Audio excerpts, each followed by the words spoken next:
पोलिसांनी आडवे तिडवे प्रश्न विचारले। त्यांना असं वाटतंय ती कोणाचा तरी हात धरून पळून गेली, पण मी तुम्हाला सांगते असं काहीही नाहीये। पण ती आता कुठे आहे, तिला नेमकं काय छळत होतं मला काहीही माहित नाही। आय नो, मी तिच्या ऑफिस मध्ये सगळी चौकशी केली, तिच्याबद्दल सगळेच चांगलं बोलत होते। ही नुसती प्रेम प्रकरणाची केस नाहीये याबद्दल खात्री झालीये मला। मग नेमकं काय घडलं, ती का पळून गेली, ती आता कुठे आहे, या सगळ्या गोष्टींचा तपास लावा प्लीज। तुम्ही मला अजून एक मदत करू शकाल? तुझी खोली कुठली मला दाखवाल जर, मला तिच्या वस्तू पाहिजे।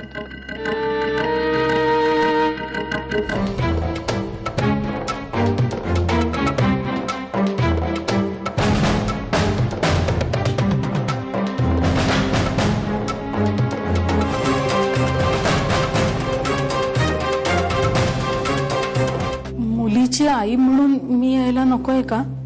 कारण देण्या घेण्याची बोलणी पण आत्ताच करून टाकली असती हो, गोष्टी पुढे सरकल्या असत्या ना। अगं हे फारच चांगलं होईल, काहीच हरकत नाही, तू चल आमच्या सोबत। हो चल ना, काय त्यांना कशाला उगाच त्रास, कमालच करताय तुम्ही, त्यांना जरा आराम करू द्या।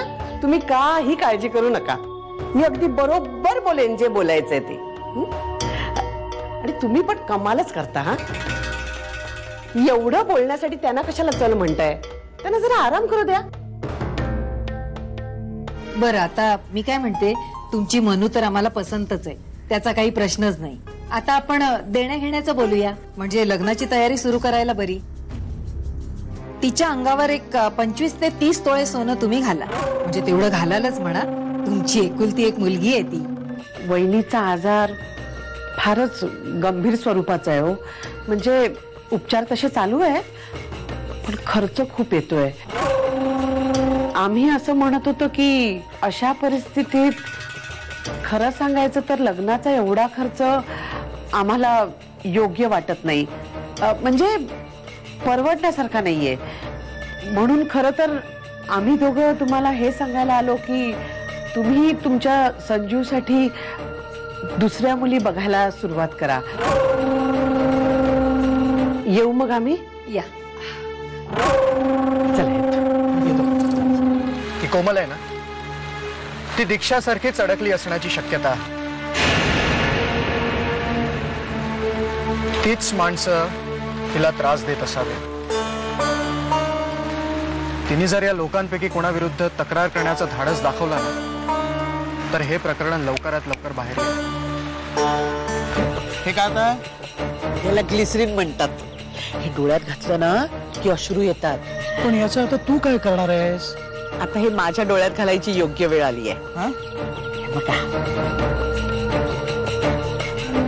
बैठक कधी करूया म्हणाले हा भाऊजी?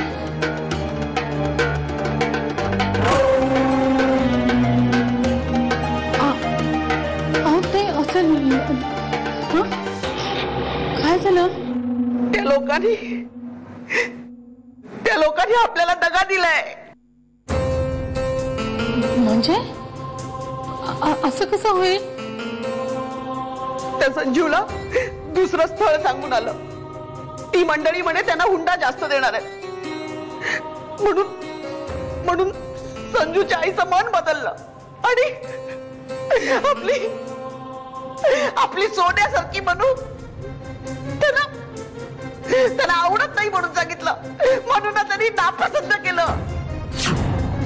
तुमचा काहीतरी गैरसमज झालेला असणार। गैरसमज? अरे या कानाने ऐकून आले मी। माझ्यावर विश्वास नाहीये ना तुमचा? माझ्यावर विश्वास नाहीये ना? मग विचारा नाही ना। एवढी